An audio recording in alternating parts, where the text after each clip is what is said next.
South India Shopping Mall, The Wedding Mantra, Sarikotta Wedding Collection, South India Shopping Mall.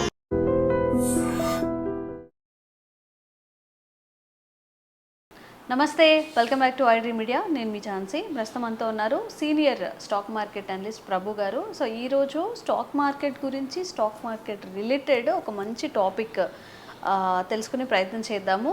Topic చాలా ఇంట్రెస్టింగ్గా ఉంటుంది. Video skip చేయకుండా last వరకు చూడండి. నమస్తే సార్. నమస్తే అండి సార్. ఈ సినారియోస్ మనం అన్నీ చూస్తున్నాం.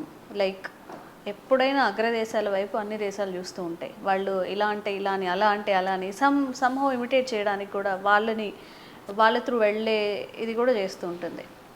ట్రంప్ గారి విషయానికి వస్తే ఆ ఇన్సెక్యూరిటీ కానీ ఏంటి అసలు, అది అంటే డీడాలరైజేషన్ అవుతుంది అని భయపడుతున్నారా, లేకపోతే ఏంటి ఈ చర్యలన్నీ ఏమంటారు, ఎలా తీసుకోవచ్చు మనము? అంటే ఏదైనా మనం ట్రేడ్ చేసినప్పుడు 197 కంట్రీస్ కన్వర్షన్లో డాలర్ కన్వర్షన్ చేసుకొని వాళ్ళకి ట్యాక్స్ కట్టి అక్కడి నుంచి మనం పేమెంట్ చేస్తాం, డాలర్లో పేమెంట్ చేస్తాం. అది లాస్ట్ 1971 అక్కడి నుంచి వస్తూ ఉంది. అది అమెరికాకి చాలా ప్లస్ కొన్ని ట్రిలియన్ డాలర్స్ మిగులుతాయి. ఇప్పుడు బ్రిక్స్ పెరుగుతోంది. బ్రిక్స్లో కంట్రీస్ పెరుగుతున్నాయి. దాదాపుగా ఇప్పుడు 9 కంట్రీస్ వచ్చినట్టున్నాయి. ఇంకా కొన్ని కంట్రీస్ పెండింగ్లో ఉన్నాయి. 7-8 కంట్రీస్ ఇంకా అప్రూవ్ చేయాలి. అవి కూడా యాడ్ అవుతాయి. సో దాన్ని చూసి వాళ్ళు బ్రిక్స్ అనేది సపరేట్ కరెన్సీ తేవాలి. ఎందుకంటే ఇప్పుడు ఏ కంట్రీ అయినా కన్వర్షన్లో వాళ్ళకి ఎందుకు పే చేయాలనేది క్వశ్చన్ వచ్చింది. పెద్దన్న పొజిషన్ ఉన్నప్పుడు పెద్దన్న పొజిషన్ లాగా నువ్వు బిహేవ్ చేస్తున్నావా? చేయట్లేదు కదా. నీ పనేంటి? నువ్వేం చేస్తున్నావు? ఎవరికైనా సరే గిల్లి కజ్జాలు పెట్టి గోడ మీద పిల్లి గోపి వాళ్ళిద్దరిని పోట్లాడుకున్నట్టు చేసి నీ ఆర్మ్స్ అమ్ముకుంటున్నావు. ఇప్పుడు ఎన్నాళ్ళు చూస్తారు ఎవరైనా? ఇప్పుడు నువ్వు చేసే పని తెలుస్తుంది కదా ఎప్పటికైనా.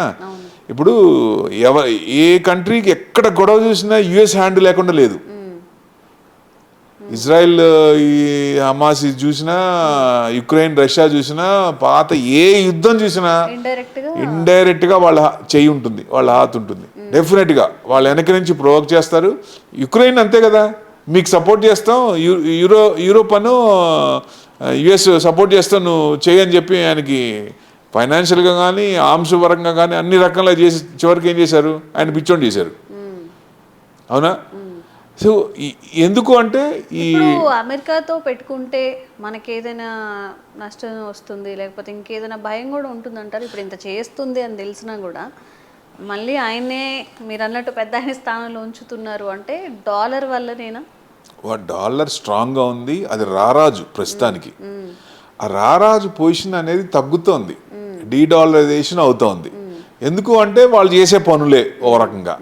సో బ్రిక్స్ పెరుగుతోంది. సపరేట్ కరెన్సీ తేవాలి, లేదా ఏ కంట్రీ ఉందో ఆ కంట్రీ వాళ్ళు డైరెక్ట్గా పేమెంట్ చేయాలి. మనం ఆయిల్ కొనుక్కున్నాం రష్యా నుంచి, రూపీలోనే కదా పే చేసింది.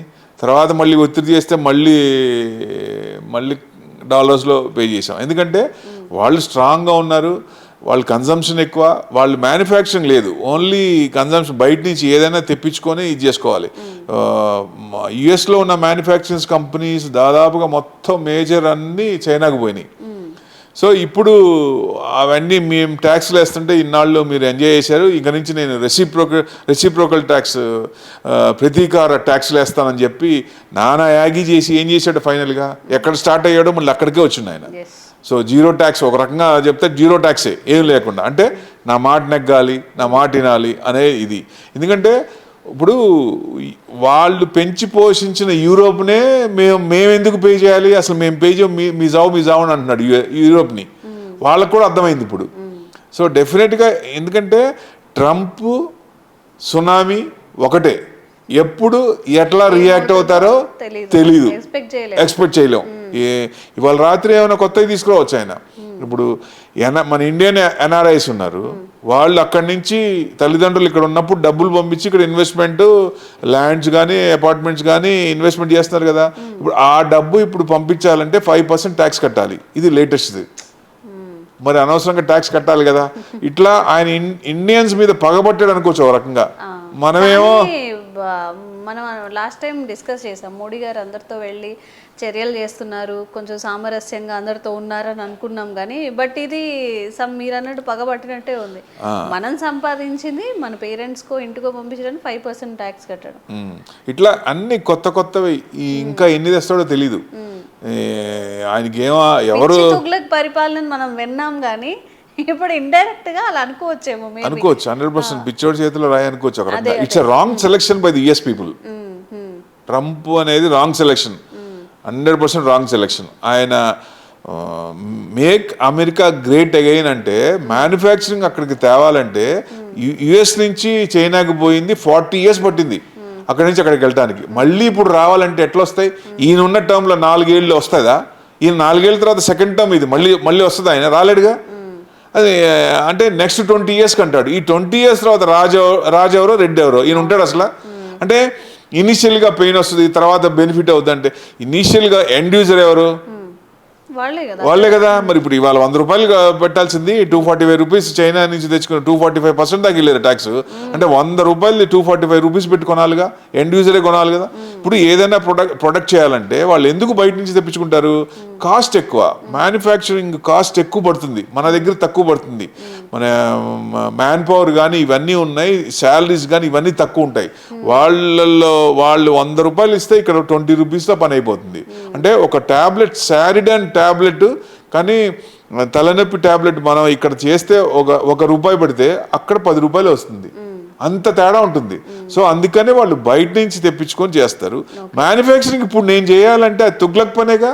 ఇప్పుడు 4 ఏళ్ళలో కంపెనీలు పెట్టి దాన్ని మళ్ళీ కన్స్ట్రక్షన్ చేసి ఫామ్ చేసి ఎప్పుడు అసలు ఆయన ఆలోచన ఏంటో అంత అంటే రెడిక్యులస్గా ఉంటాయి. చాలా లాంగ్ టైం కి ఆలోచిస్తున్నారు అంటారు, దూరపు ఆలోచనలు అంటారు కదా. నిజంగా ఇనిషియల్ లో పెయిన్ ఉన్న తర్వాత మనకి ప్రాఫిట్స్ ఉన్నాయి అని చెప్తున్నట్టు ఇప్పుడు లాంగ్ టర్మ్ లో నేను నిలబడాలంటే ఇప్పుడు ఫైనాన్షియల్ గా ఎదగాలిగా, స్ట్రాంగ్ నా కాళ్ళ మీద ఉండాలిగా.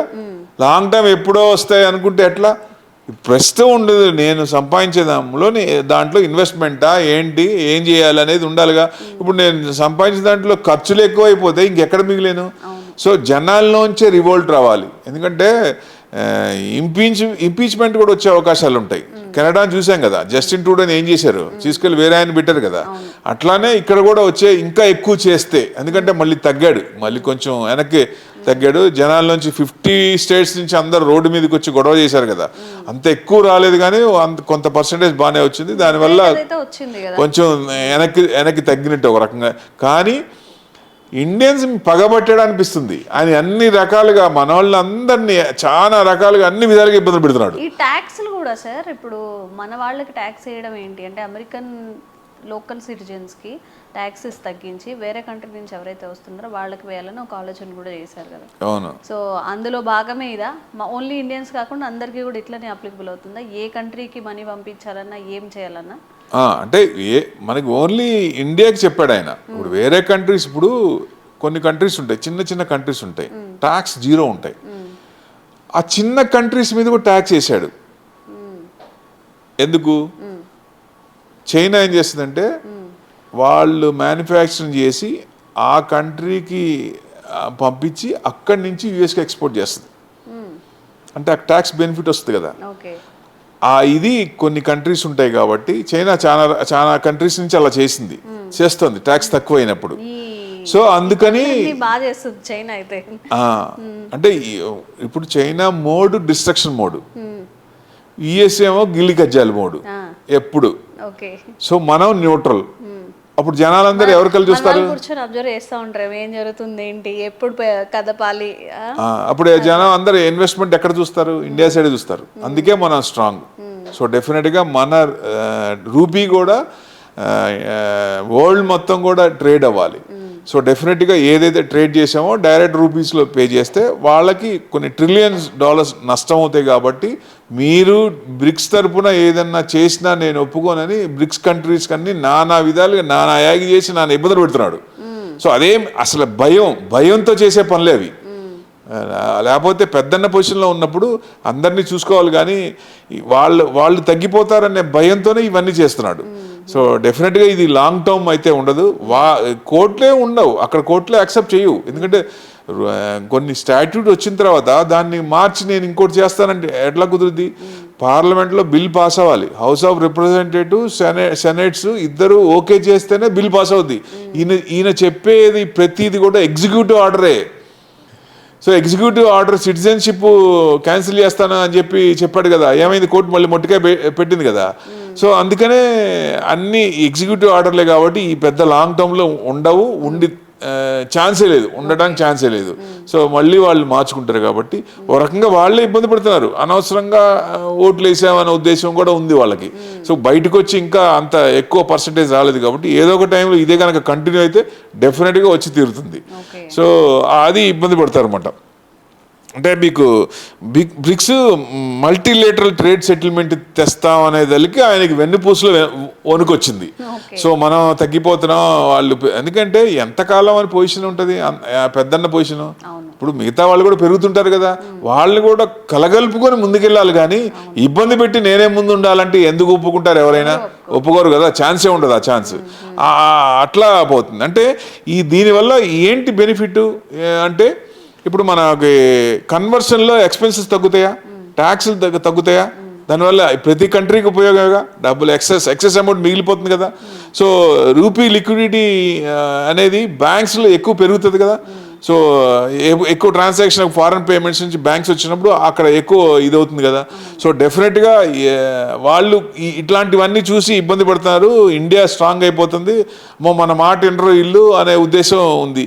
సో అందుకని ఆయన భయపడి చేసే ఉద్దేశమే. కానీ ఇట్లా చేసినప్పుడు ఎఫ్డిఐ అమౌంట్స్ కూడా ఎక్కువ వస్తాయి కదా. ఎఫ్డిఐ ఫారెన్ డైరెక్ట్ ఇన్వెస్ట్మెంట్ కూడా ఎఫ్పిఐ, ఎఫ్ఐఐస్, ఎఫ్డిఐ ఈ మొత్తం మనకు వస్తాయి కదా. వచ్చినప్పుడు సేఫ్ హెవెన్ ఎక్కడ అంటే ఎక్కడ ఇదంటే మనకు ఓన్లీ ఒకటి అంటే ఇండియాలో ట్యాక్స్లు ఎక్కువ అని, జిఎస్టీ అని, ఆ ట్యాక్స్ అని, ఈ ట్యాక్స్ అని 30% స్లాబ్లో ఉన్న వాళ్ళు 42% పడుతుంది. ఇప్పుడు గవర్నమెంట్ కనుక కొంచెం ఆలోచించి పెట్రోల్, క్రూడ్ ఆయిల్ తగ్గుతోంది, క్రూడ్ ఆయిల్ తగ్గినప్పుడు పెట్రోల్ తగ్గించట్లేదు ఎందుకని? తగ్గించాలి కదా.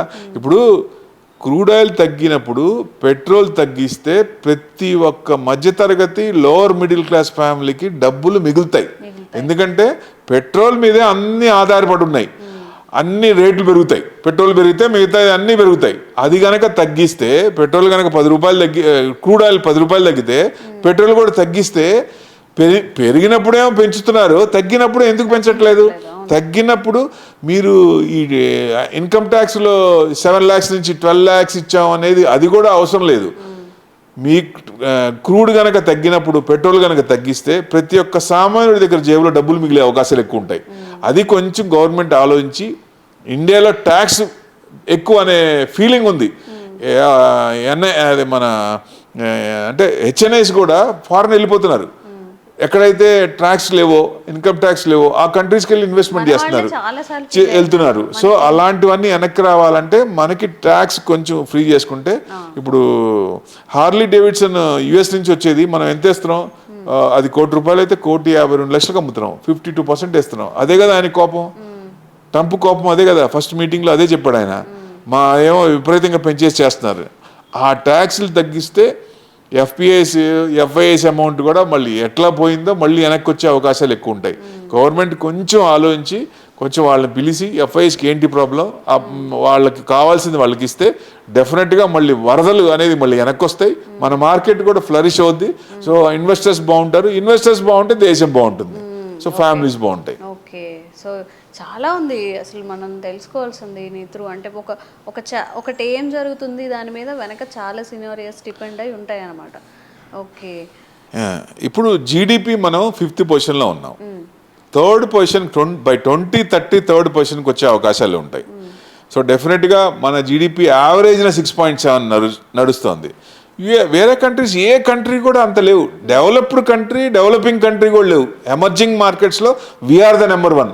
6.7% జీడిపి అంటే ఫెంటాస్టిక్ ఇది. సో అది కనుక కంటిన్యూ అయితే 6.7, 6.5% ఎవ్రీ ఇయర్ యావరేజ్గా నడిచినా మనం 2030 కల్లా 3rd పొజిషన్కి వస్తాం. సో లాంగ్ టర్మ్లో చైనా తప్పిదాలు ఎక్కువ చేస్తే 2nd పొజిషన్ కూడా అవకాశాలు ఉంటాయి. కానీ చైనాని బీట్ చేయడం చాలా కష్టం. ఎందుకంటే వాళ్ళు చేసిన ప్రోడక్ట్ ఎవరు చేయలేరు. తక్కువలో, అతి తక్కువ కాస్ట్లో ఏది చేసినా ఒక ప్రోడక్ట్ క్లిక్ అయిందంటే నెక్స్ట్ డే మార్కెట్లో వచ్చేస్తుంది. అది ఎవరు చేయలేరు. అందుకని మన ప్రైమ్ మినిస్టర్ వ్యూవే కరెక్ట్. అటు యుఎస్తో పెట్టుకోకూడదు, అటు చైనాతో పెట్టుకోకూడదు. మనం డెవలపింగ్ అంటే అమృత్ కాల్ అన్నాడు కదా ఆయన 2047కి. ఇది అమృత్ కాల్ స్టార్ట్ అయింది మనకి. సో ఇది మనకి పెరిగే టైం కాబట్టి న్యూట్రల్గా ఉండి యుద్ధాలు లేకుండా మంచిగా అందరినీ కలుపుకొని వెళ్తే డెఫినెట్గా మనం స్ట్రాంగ్ అయ్యే కొద్దీ వాళ్ళే మన సైడ్ వచ్చే అవకాశాలు ఎక్కువ ఉంటాయి. సో లాంగ్ టర్మ్ వ్యూ చేసుకుంటే మనకి సేఫ్గానే ఉంది. అందరికీ సేఫ్ హెవెన్ ఇండియానే, ఇన్వెస్ట్మెంట్ సేఫ్ ఇక్కడే చేయాలి అనే ఉద్దేశం బాగా ఉంది. దాన్ని మనం కంటిన్యూ చేస్తే డెఫినెట్గా మనకి సేఫ్గా ఉంటాం, కంట్రీ బాగుంటుంది. ఓకే, ఆశిద్దాం మనం కూడా నిజంగా ఇన్వెస్ట్మెంట్లో ది బెస్ట్ ఇండియా. ఎందుకంటే ప్రతి ఒక్కళ్ళు ఇప్పుడు యుఎస్కి వెళ్ళి జాబ్ చేయాలంటున్నారు కదా. ఏదో ఒక రోజు వస్తుంది అందరూ ఇండియాకి వచ్చి జాబ్ చేయాలనే ఉద్దేశం. ఈ 2047 అప్పటికి రావచ్చా, లేకపోతే ముందే రావచ్చా? అన్ని బాగుంటే ముందే రావచ్చు. సో అది రావాలని ఆశిద్దాం. అవును అవును. Thank you sir. Thank you.